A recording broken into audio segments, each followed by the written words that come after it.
Look up. The moon is gone.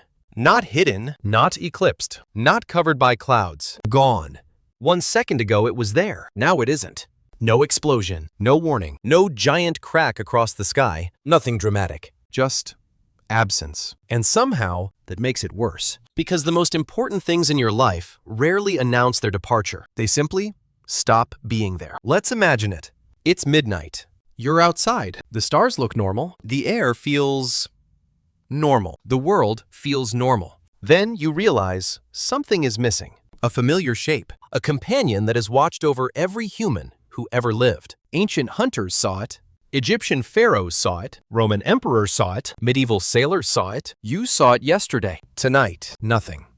Within minutes, the internet explodes. Photos appear everywhere. Astronomers rush to observatories. Scientists begin making calls. News stations interrupt broadcasts. Nobody understands what happened. Because the moon isn't supposed to disappear. It's supposed to be permanent. And that's exactly when the first real consequences begin. Not next week, not next year. Immediately. The oceans notice first. Most people know the moon causes tides. What most people don't realize, the moon does most of the work. Without it, the tides become much weaker. Coastlines change. Harbors behave differently. Wetlands begin transforming. Entire ecosystems become confused. Crabs follow tidal schedules. Shellfish follow tidal schedules. Countless marine species follow tidal schedules. For millions of years, their world operated like a clock. Now the clock is broken. Nature doesn't panic. Nature adjusts. But adjustment isn't free. Many species survive. Others don't. And while the oceans are changing, the nights are changing too. The darkness deepens. Far from cities, the difference feels shocking.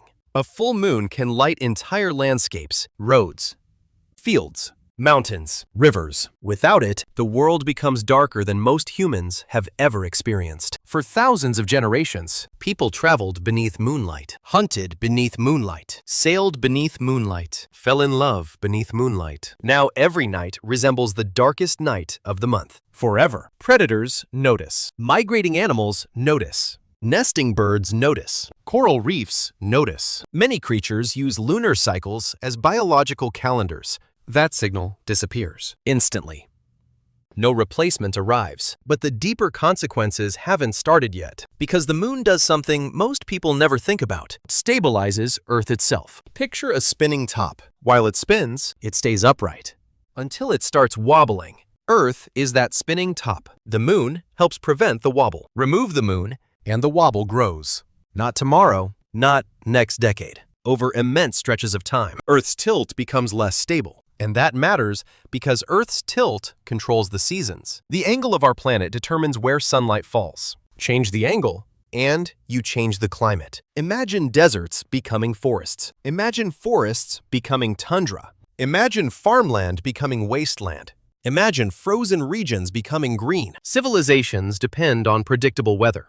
Predictable weather grows crops. Predictable weather supports cities. Predictable weather feeds billions. The moon quietly helps maintain that stability. Most people never notice until it's gone. But perhaps the strangest consequence involves time. Right now, Earth is slowing down. Not enough to notice, not enough to feel, not enough to measure without instruments. Yet, it is happening every day, every century, every millennium. The moon's gravity creates friction in Earth's oceans. That friction acts like a brake. Hundreds of millions of years ago, days were shorter.